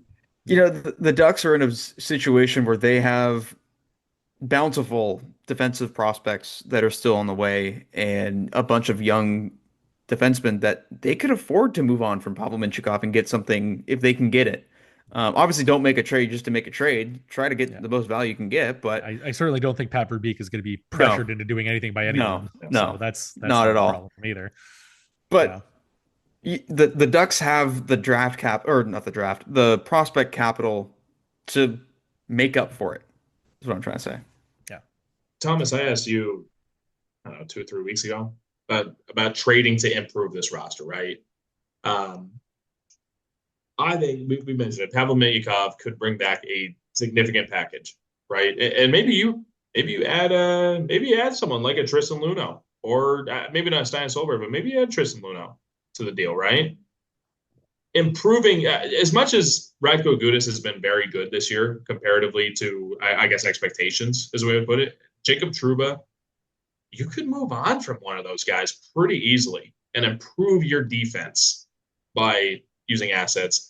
Thomas, I've asked you about it before. Is it time to continue improving, moving on from a Trouba or maybe not a Gudas right now because he's a captain. It's his last year. But moving on from Jacob Trouba, maybe it's time, right? And improving by using internal resources. Yeah, definitely. I mean, here's the thing, right? I don't know what it's because I know in hockey, obviously, the captain is such a big thing, right? And so I don't know how that affects the team when. How often is it really when you trade a captain mid-season like that? Because Vancouver's pretty good at it. Okay. Well, I don't know how often that is for one. It So doesn't happen very often, Yeah. despite yeah, so Taylor's that status. might make it kind of hard to trade Gudis, right? I mean, Yeah. I think collectively in here we all probably say, hey, that might have been a little premature to give it to Gudis. But regardless, for the sake of the locker room. So I guess in the sense is if you were to move on between Gudis or Truba, it would probably be Truba by default, right? Uh, Within reason. if I, do you have I, anything to I say? think given his age, you'd probably keep Truba because he has more left in the tank, That's Yeah. and he's true. dealt Truba's with been and he's good. dealt with I don't less think injuries Yeah. than as much as you don't Gudis want to has. as much as you don't want to remove your captain, Radko Gudas is an adult. The team would understand it. Yeah. Yeah. I've said since they named him, like, I think the Ducks would have been better off not naming a captain Yeah. during this period of time. Like, I understand what Radko's meant to the team, and the guys love him and they do see him as a leader, but I think in the locker room now you're seeing other leaders emerge. You've got a 20-year-old that's going to be wearing the C next year. Yeah. You know? Like Leo is taking that mantle. Yeah. Mason Yeah. McTavish is right behind him. Like, they could have gotten away with doing 3As. And then maybe it's not so much of a problem if you're thinking, well, do we trade Radko Gudas or not? If he's not the captain, I don't like that takes a little bit more of a pressure off. But because he is the captain, like, it's hard to do. And I think if they, as I put in my story that I wrote the other day on thesportingtribune.com, it all comes down to how much Verbeek values Mintyukov. Like, if you value if you Pat Verbeek value Pavel Mintyukov more than, say, Drew Hellison, well, then Drew Hellison is playing really well right now. You're not going to get something as much as you could for Mintyukov, but you could get something nice for Drew Hellison. I know how much he's helped out Jackson Lacombe. I know how much they're childhood friends. I know how much Jackson Lacombe probably appreciates the rent that Drew Hellison pays him.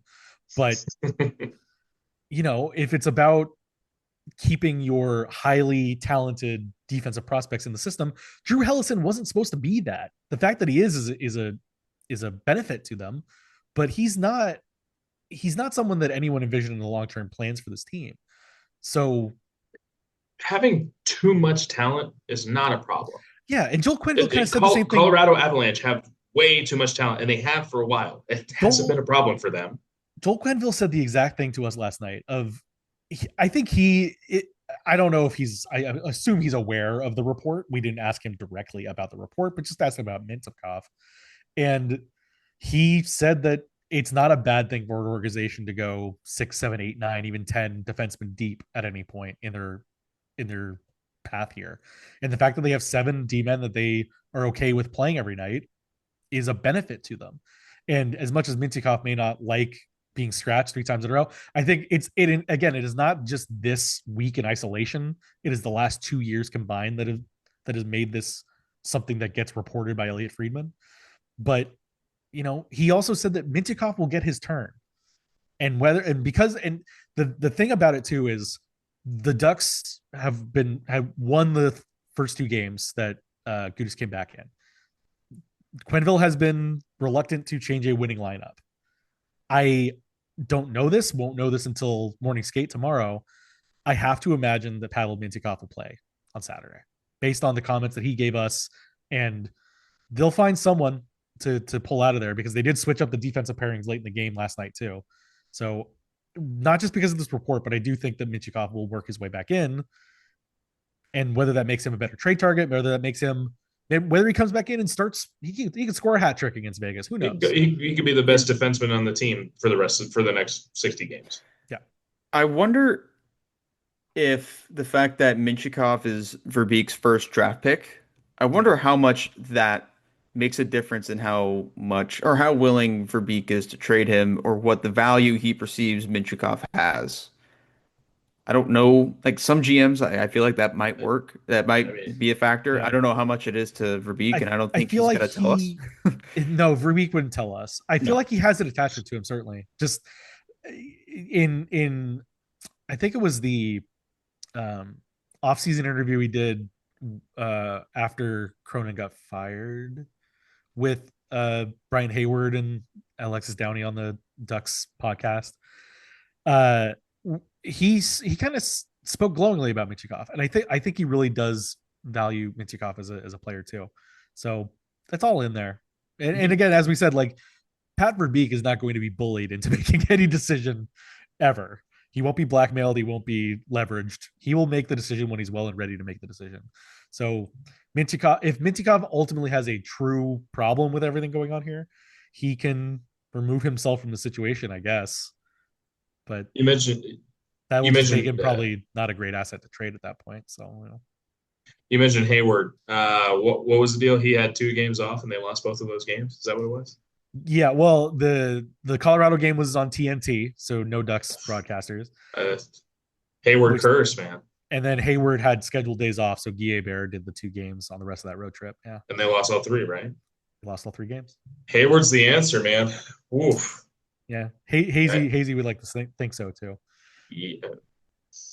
I like Brian no, Hayward. that's not a diss on Hazy either. I like talking to him. Yeah, I like talking to him. Yeah, right. Just he's a confident guy, and I like that about him. I'll just say I watched the TNT game. I don't know if I watched the other ones. Actually, no, Guy was on. Any closing? I feel like we're hitting hard. We've got, like we said, we've got a lot of offseason left with Angels. We've got a lot of season left with Ducks. Anything else you guys want to add to the Ducks chatter here? Just a quick note. The penalties were brought up about McTavish. Penalties or minor penalties taken per 60 minutes in the NHL. Mason McTavish, number 1, 2.57. And there is a significant gap between him and Nikita Zadorov for 1 and 2. Ooh. See, I just looked at the Ducks stats. I hadn't looked at the league. That's, Nikita's pretty well known for that stuff too. Yeah, big boy. Hold on. You guys say your final thoughts. Let me do a quick little math thing real quick. That's fine. I mean, I'm gonna get real Vancouver-esque real quick. I wish Vancouver would have brought Nikita Zadorov back. Really do.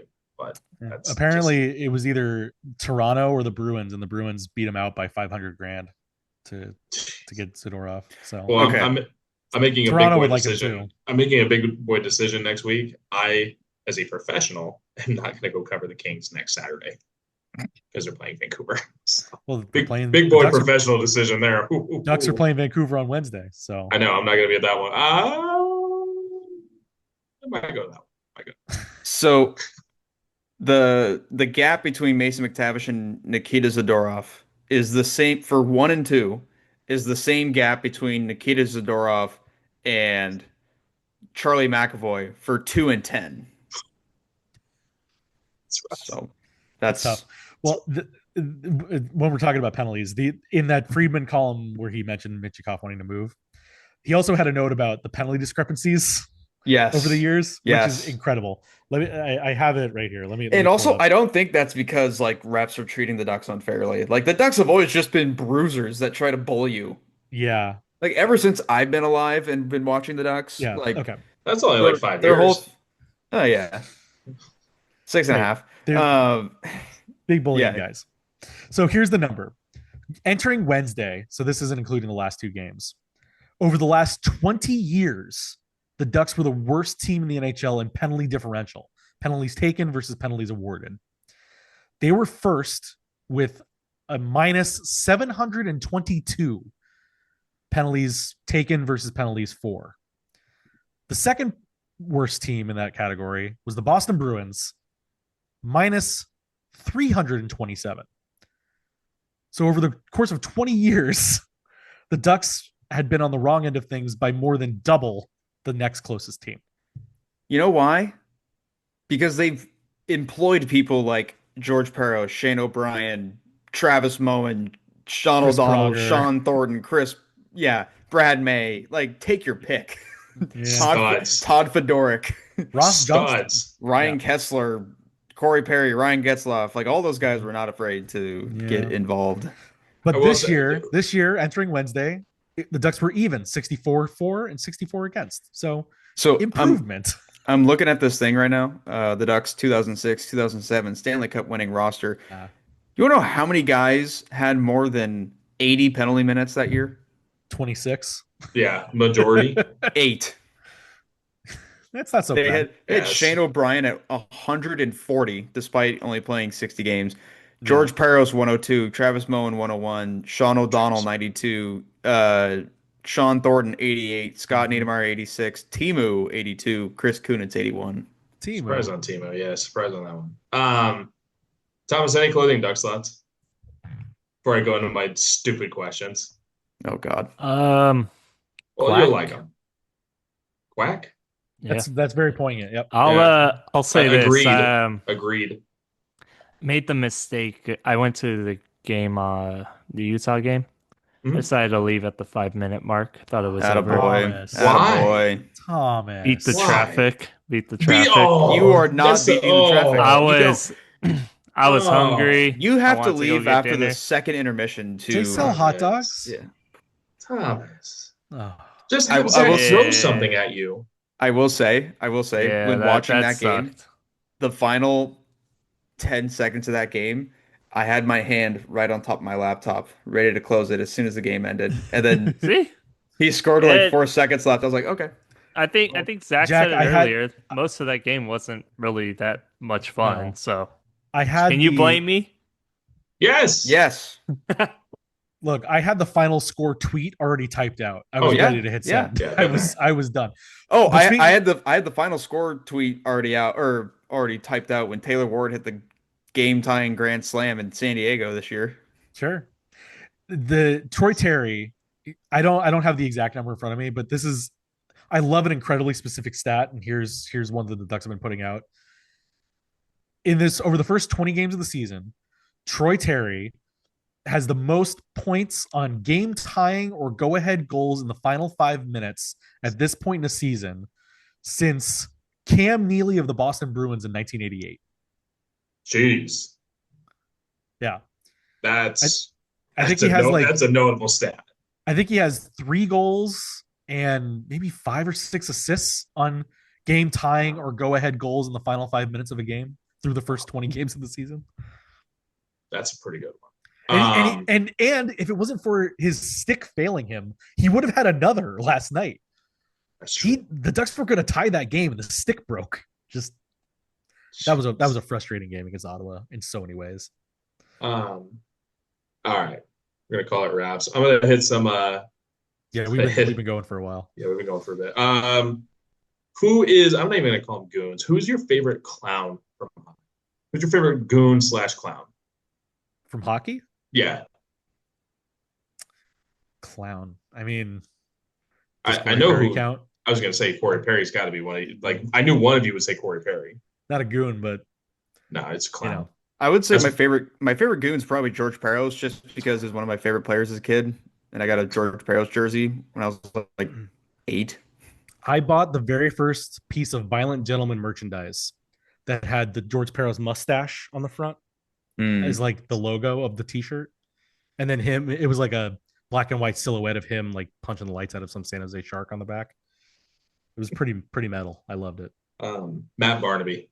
Absolutely loved Matt Barnaby. Yeah. Oh, so hateable. Loved to hate Matt Barnaby. Who you got? Had an incredible media career after that, which him and Sean Avery. Sean Avery with his Instagram breakdowns. Those are fun. Yeah. Thomas, who you got? Who's your? Give me Corey Perry. I always liked I always liked a good prankster. I figured as much.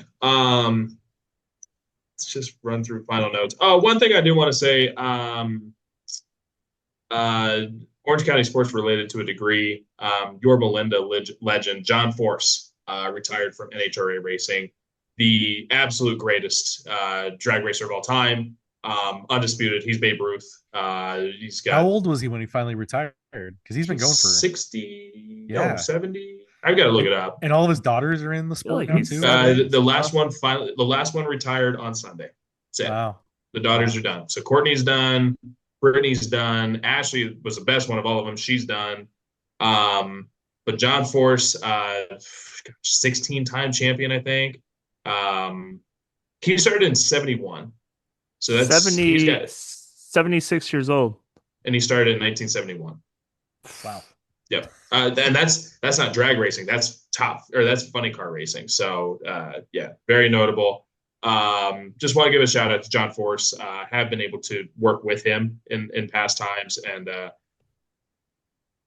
very unique human being is one way to put it. I think if you called him an asshole, he would agree with it. So that's probably the way we would go about John Force. But congratulations to John Force on an outstanding career, sport-altering career.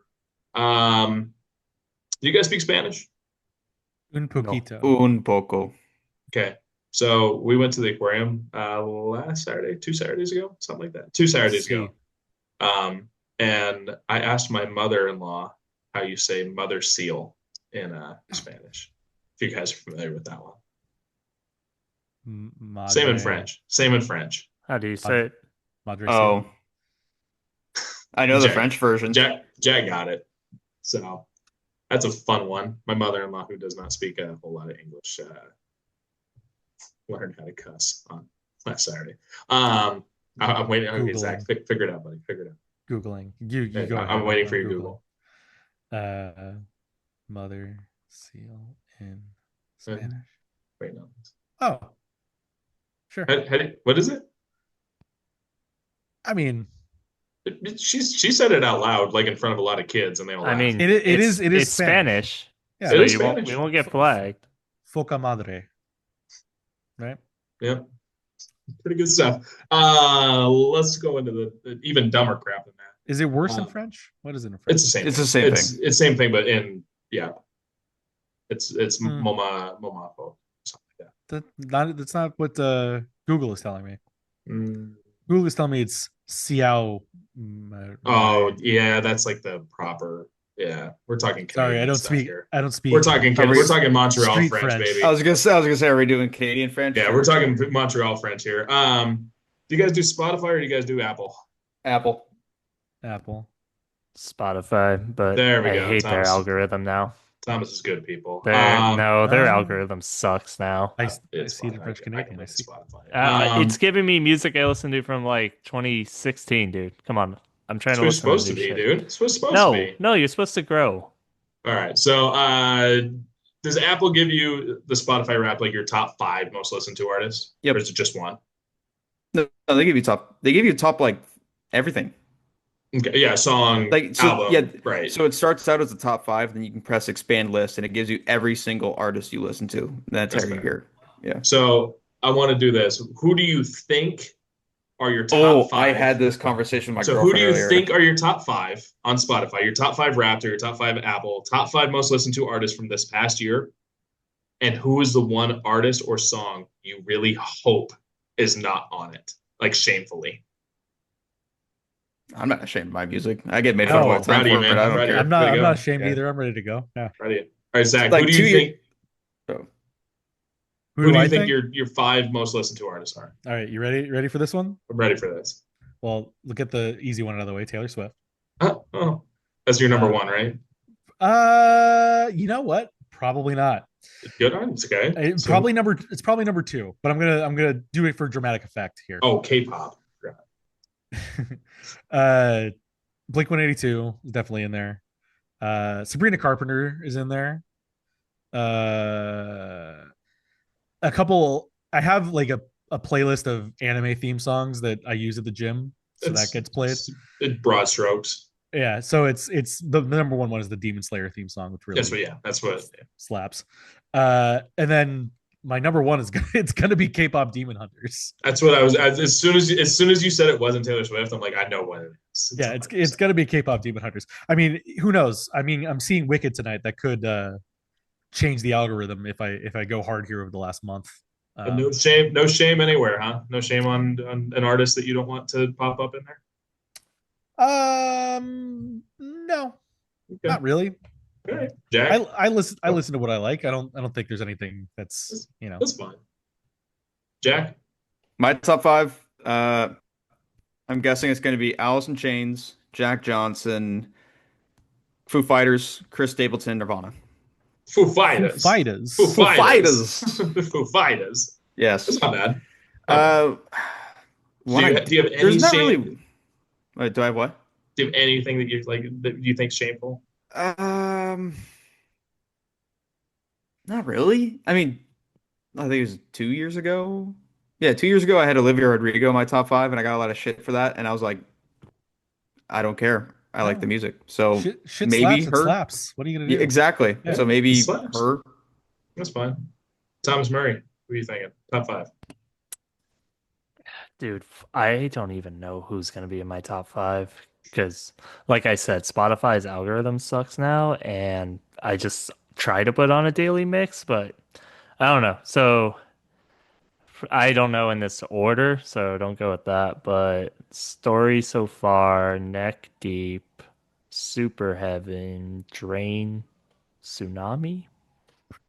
I've heard of one of those bands. Wow. It's not bad. Yeah, that's the way it's supposed to be. It's supposed to be learning music. I don't know what my song would be. Maybe I like listening to Chaperone, so maybe she somehow gets in there for my song Red Wine Supernova. It's a cool song. I like it. Chaperones. Yeah, I got no problem. Not a champagne supernova. Champagne Supernova is very good. Is it? Oh no, it's not Champagne Ooh, Supernova. I was on an Oasis, Oasis baby. kick earlier Yep. this year. Yeah, maybe that Yeah. does sneak in there too. Yeah, that's not bad. Yeah, Oasis could sneak in. I mean, I was listening to them before they announced their like little comeback this year. Yeah. Fair enough. Taylor? Probably Charles Wesley Godwin or Stephen Wilson at number 1. Probably Zachcav number 3. I think it's Zach Bryan's got to be in there at some point. Probably Braxton Keith. And my shameful song is called "The Happy Song" by Emotion Heat. Never familiarize yourself with that because I have a 7-month-old nephew. Oh, It's you a know fun what? song. I just realized my Wrapped is every year it gets screwed up because when I plug my phone into my car, it plays the very first song on the alphabetical list Oh of yeah, songs. yeah. So it's So in years previous, it was Adidas by Korn that okay. was like it would pop Great. in because it's just in my library and it's a period, so it would show up first. And I got so sick and tired of hearing that every time I turned on the car, so I finally deleted it. And so now the one that will inevitably be in the list is Aaron Burr from Hamilton because Yeah, AA. that's the same as Heidi. Heidi has like when you get in the car, it's just whatever the first track on Adele's first album is. So Yeah. she's got that, and then for me, it's "I Can't Go On Without You" by Kaleo, and it's just because it's the first song I downloaded Spotify. It's like Yeah. So It does. of, go ahead, sir. No, that's what it does. I wish there was a way to make it not do that because it plays that and then 5 seconds later my car's like, oh no, it's disconnected now. You're like, nope, it's still very much plugged in, but Fair enough. Speaking of Spotify and Apple Music, we are now on Spotify and Apple Music and wherever you get podcasts. Compliments of the Believe Network, as well as the Ducks and Deep podcast. You can get that there. And you can find us on the Sporting Tribune YouTube channel for the video content, so you can see the beautiful face of Jack James and also the rest of us. Yeah, we're so good looking. I even brushed my beard this morning for you, Taylor, and I get. I thought you were going to say I brushed my teeth this morning, and I was like, I hope you did. I worked out before this just for you guys. See, nice. I wanted you to be pumping. Yeah, you get the glow. Yeah. Leg day, baby. All right, weekend plans. Let's close it out. Weekend plans. Thomas Murray, what are you doing this weekend? Yeah, probably a really fun one and a bittersweet one. I am going to what's probably the last UCLA football game played at the Rose Bowl, and man, do I hate that. It's probably going to be the last one. It's a sellout move. I hate everything about it. And yeah, they're playing Washington. Yeah, I hate everything about UCLA potentially moving to SoFi. It's a cash grab, it's a gimmick, and it's horrible. So I have that, and then I will sit down and enjoy my Sunday watching the Eagles beat on the Cowboys. Go Birds. Tell Grayson Rodriguez about that. Jack James, what are your plans for the weekend, dude? I got family coming out this weekend because obviously my whole family's hockey fans, and they still have yet to go to an ASU hockey game. Ooh. So this is the last weekend where I'll be out here while ASU's home. So little family get together, go to a hockey game, see them play against number 3 ranked Denver. That'll be fun. Those games are always good. Always Gonna be a fun one. Oh yeah. So they come up Saturday. We'll hang out for that day, hang out Sunday, and they'll go home Sunday night. So Good ASU on you. always gives Denver trouble, and I love that. Well, it's funny. Last year, ASU was 4-7-1 coming off a series split where they took the second game of the series heading into their Denver series where they swept number one Denver. This year, they're 4-7-1 and coming off a series split where they won the second game of the series, getting ready to play number three Denver. So Let's could go. be a sign, could be nothing. Yeah. I don't know. No. Good on you. I Zach love that. Cavanagh. I'll have to your tell weekend Troy plans. Terry about that. I'll sneak that If in. they sweep, I'll tell them about that. Oh, yeah. Next time I see him. For sure. Hey, tell Troy Terry go Birds, since he was named after Troy Aikman. Yeah, I need to nail this down. Chris Kreider was wearing a CD Lamb t-shirt Yeah, a week or seen two that ago, on like TikTok and or something. he is not, he was in like definitely Is he not a- Cowboys territory. Is he so a Post Malone fan? I don't know. That's a Post Malone thing. Yeah, maybe I'll check in next time I see Um, Preds. What do you got going on, For- Zach? For me, as I said, tonight I'm seeing Wicked for Good, the second half of the film adaptation of the hit Broadway musical. And then tomorrow, this is all Ducks, against Vegas, and may try to get tickets to the Rams game on Sunday. I want that Aaron Donald bobblehead in a very bad way. So Good fun. Call put Fredo that right up here on Cervantes. the shelf. Call Fredo. That's a I'm good sure. one. I'm sure Logan O'Hoppy's watched the new Wicked movie too. He's Oh, a big yeah. Wicked head. Yeah. Big wicked guy. Big wicked. I know. That's why I was disappointed I didn't get to go to more games. I would have certainly hit him up. Nice. Working. Baseball America. I'm behind. I told you guys about it. I think I told Yeah. some of you guys. Always about it. Always save your work, kids. 10 Always save scouting reports just down the drain in the Always span save your of a work. click saying goodbye to Perry. That's about it. And then It's Perry Rossian's fault. sure. And with that wedding prep. Blame the Angels. Wedding prep on top of that. Oh, one thing we forgot before we go out, Joey Gallo just posted him on the mound. He's making a comeback as a pitcher. No way, really? Yeah, it is. I said, look at the group chat. Just said it. I think He's you all only like, texted it to me. Phone it. Oh. Yeah. Dude, you only texted So it to me. it's fun. It's funny. Text it to you. Oh, great. All right. Well, It's either way. funny you say That's that why I was because like, text Ace. my next story coming out for Crockite, it's got a Joey Gallo mention, and we are trying to figure out how to identify him because he's not a position player anymore, but like, has he even been actually pitching? Like, Yeah, you got confirmation. I'll send it to you. Right. It's my last here. Like even while we're recording, this is for the people. This is for the people, man. Things I did just send it to you, Thomas. Is it still my last base? Yep, still my last base. All right, just send it to you. All right, let's get out of here. Let's call it a day. Zach Cavanagh, you guys can follow him at Zachcav, ZACHCAV. You can follow Jack Janes at JackJanes_. You can follow Thomas Murray at Thomas_L_Murray. You can follow me at Taylorblakeward. We can find all of our work at Thesportingtribune.com. And just a note, today is a good day to love yourself.